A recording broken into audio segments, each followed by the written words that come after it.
A couple of months ago, a weird thought popped up in my head. I was editing my best and worst of 2019 video, and obviously Uncut Gems was on my best of list, but as I was going through the trailer footage for it, I suddenly thought, this is weirdly reminding me of Liar Liar for some reason.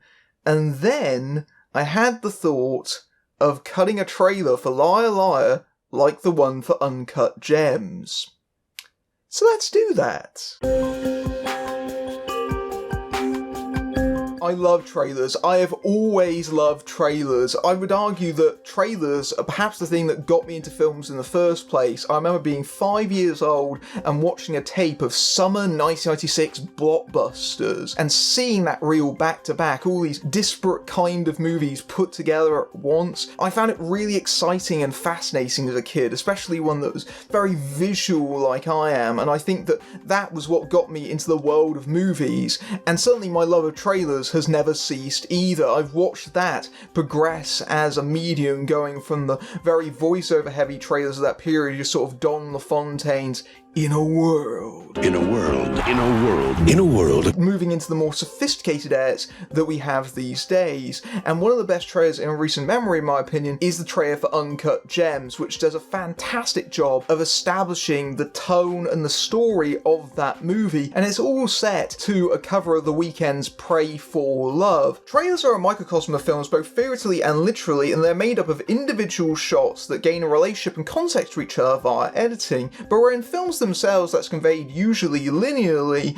in trailers it harkens more closer to montage. We've got shots of different scenes all being stitched together, but to create a story in of itself, usually with a backbone provided by voiceover or title cards, or even the dialogue from the film itself. Often you see dialogue scenes in trailers being stitched together from lines from two separate scenes. Why can't you just be a good boy and die? That's one trick I've never learned. This process is inherently transformative because you're divorcing these images from their original context and replacing them into a new one. In fact, I would even argue that the individual shots in trailers carry more weight and significance than they usually do in the films themselves because of the shorter running time of trailers, and also because audiences are aware that these shots have been specifically selected for their impact. And a good example of this is the entire cottage industry that's popped up on YouTube analysing trailers to work out the smallest details about their plots, real or imagined. And like films themselves, trailers usually employ 3-act structures, and Uncut Gems is a good example of this in its trailer,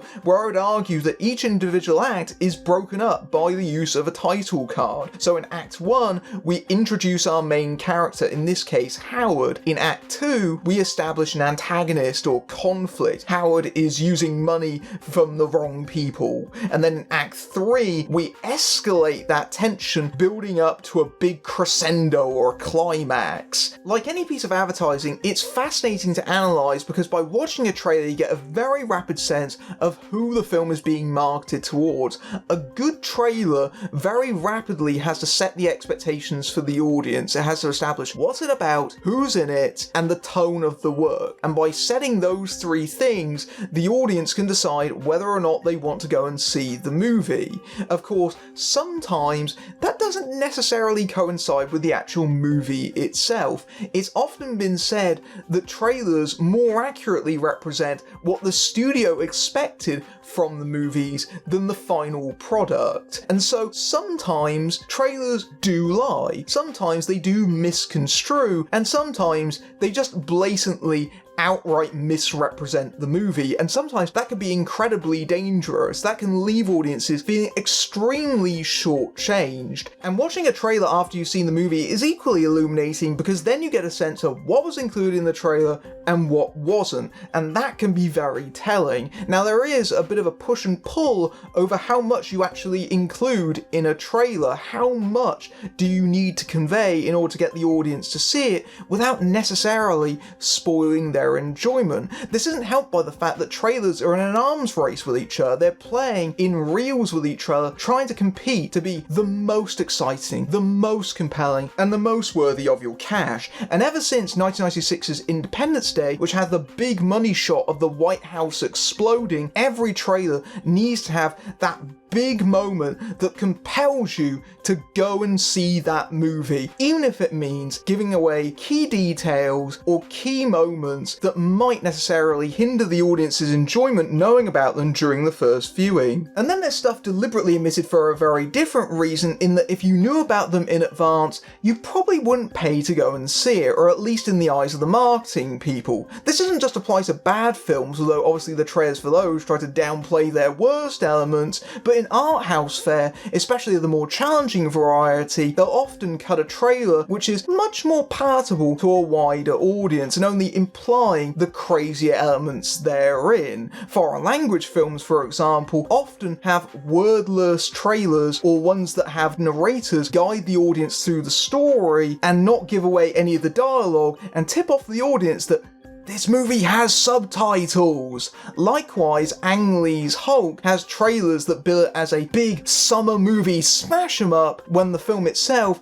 is much more meditative, because obviously the marketing people decide who's going to see a thoughtful Hulk movie? Essentially, trailers are a matter of perspective, which is only fitting because the line between comedy and tragedy is similarly a matter of viewpoint. That's why I chose Liar Liar, in that it's a comedy with dramatic undertones, and Uncut Gems is a drama with very dark comedic underpinnings. On the surface, the two films couldn't be more dissimilar, but I'd argue on a plot level, they're essentially two variations of the same plot, in that they're two guys going through very, very bad days. Yeah, the execution is different, but they do share things in common. Most notably, both main characters commit affairs. There is that connection right there that we can seize upon. And of course, it's only fitting because both films feature comedians. Both Adam Sandler and Jim Carrey have balanced comedic roles with more dramatic ones, and so it's essentially two sides of the same coin.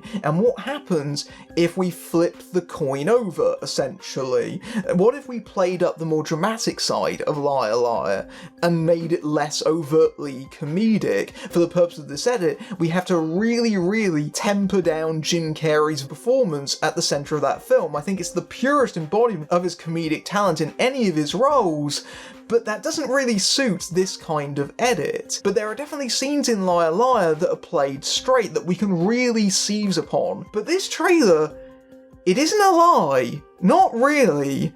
It's just a different point of view. Obviously what I'm doing is nothing new, there's a whole litany of trailer recuts up on YouTube. For my money, I still think the best one was the one that kicked off that entire trend, which is The Shining as an uplifting family drama. That is a genius bit of editing right there. But I'm also a big fan of the Wicker Man remake as a comedy. In that case, it's not that far from the truth, and that's the secret. It's just illuminating something that was probably already there to begin with, as seen in the numerous variations of Willy Wonka and the Chocolate Factory as a horror film, because yeah, it's a cautionary fable for children. Of course it suits that kind of narrative. This is the kind of thing that is often given out in editing classes as an assignment to change the genre of a movie, but I often feel like trailer recuts miss the mark. They don't really feel like trailers. They don't have the conventions or shorthands or cliches that trailers often employ, or have the right kind of pacing to them. So essentially what I did is that I literally cut on top of the Uncut Gems trailer, trying to match its beat and rhythms as closely as possible, and that includes the music, although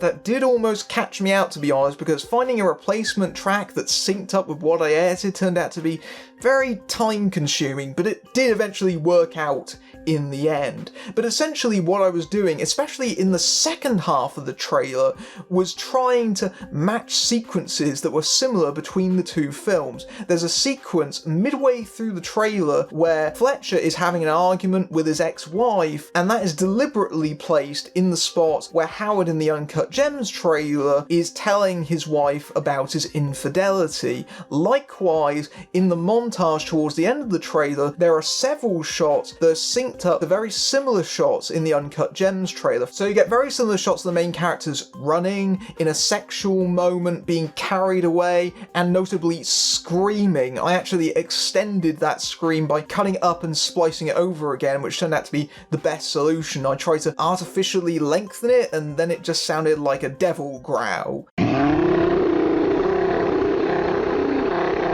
Another sequence that I strove to emulate in the Uncut Gems trailer is a moment of heavy cross-cutting to build tension that culminates in the main character being struck. I have the same thing in my Liar Liar edit that ends with Fletcher being slapped, and the cross-cutting there is to the birthday candles being blown out. And that becomes a running motif through my edit to emphasise that particular plot point. This is especially clear in the title cards, where I use that as the backdrop, and once those title cards came into it, that was when it really started coming together. That was when it really started feeling like Uncut Gems. Another sequence that I try to emulate is towards the end of the trailer, a moment of just unbridled arrogance after all that tension is built up before we slam into the title card, and before the big climactic montage, there's a moment that's more overtly comedic, but still trying to maintain the tension. Obviously it's not a one-to-one edit, especially in the first half where I'm having to set up the story because you can't be that literal. It's more about trying to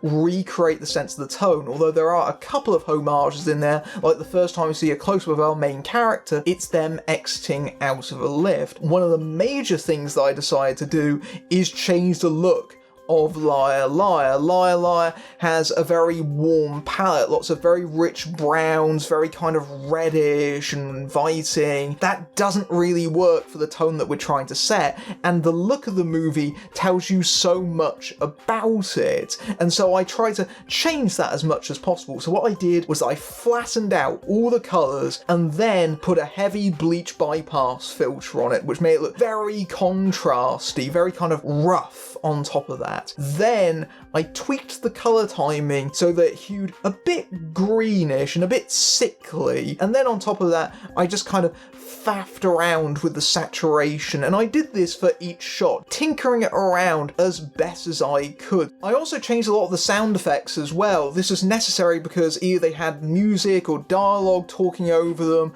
or they were just more overtly comedic and just didn't feel right for the tone I was trying to establish. I think a lot of people don't realise how much the sort of sound space of a movie defines how it feels, and I think that trailer reactors should experiment with the look and sound of a movie to get it closer to their intended vision and really kind of just play around with it. That would be my top tip out of all of this. So I think I've talked about it and built it up long enough. Here's my trailer for Liar Liar in the style of Uncut Gems, and how it tells a very different narrative. I can't do it. Miranda, I won't lie. Then we'll just have to find someone who will. Hey, Mr. Reed. Hey, man. Send out a notice of judgment on my win today. The cold case is worth a truckload of money to this firm. I guarantee you'll make partner. You're the victim here, the wife of a cold, distant workaholic, driven into the arms of another man. You're not a bad father when you show up. He said he was gonna be here, he promised. I know. Make a wish. I wish that for only one day Dad couldn't tell a lie. I can't lie! Last night, a 5-year-old boy was crushed because his father lied to him about coming to his birthday. You're not busy tonight, are you? What were you doing? Sex. I don't have to care about that anymore. Everything you do matters to Max, and everything you don't. I have to lie. But you're the only one that makes me feel bad. Your ex-wife calls. What is wrong with you? Mr. Reed! Boss, are you all right? Give me a chance to be the father I started out to be. Please, Audrey, give me one more chance. I'm throwing myself on the mercy of the court. No one can survive in the adult world if they have to stick to the truth. You want to play hardball? I'm game. Listen, you bastard! I am not going to end up as divorcee on welfare because my scumbag attorney had a sudden attack of conscience. One more word, and I'll hold you in contempt. I hold myself in contempt!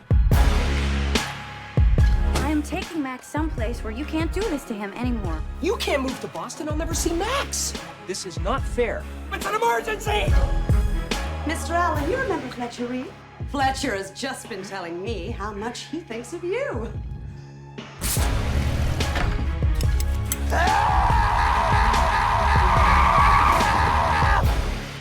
Oh, you are good. You are very good. What the hell are you doing? I'm kicking my ass! Well, I hope you enjoyed that. I aired that together in roughly around the span of a day or so. If you like this video and you want to support my work, you can do so over at my Patreon, where you can see my videos early among other perks, including access to my Discord server. But until next time, I'm Matthew Buck, fading out.